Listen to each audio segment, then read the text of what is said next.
Example, I don't know what you're transporting, but sometimes on construction projects, they need transportation services. So sometimes, and this is for everyone, your NAICS code, what you offer, what you provide could sometimes be wrapped up in a larger contract.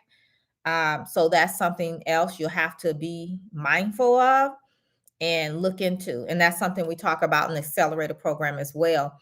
Um, Not only maybe, you'll find a contract that says transportation, right?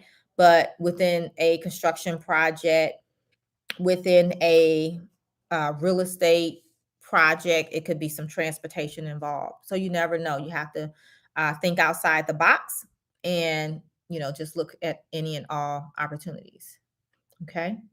Also, if you like this video, give us a thumbs up while we're here. I'm still going through the chat right now, answering questions. Ooh, it scrolled on me. Okay, hold on. But definitely give us a thumbs up.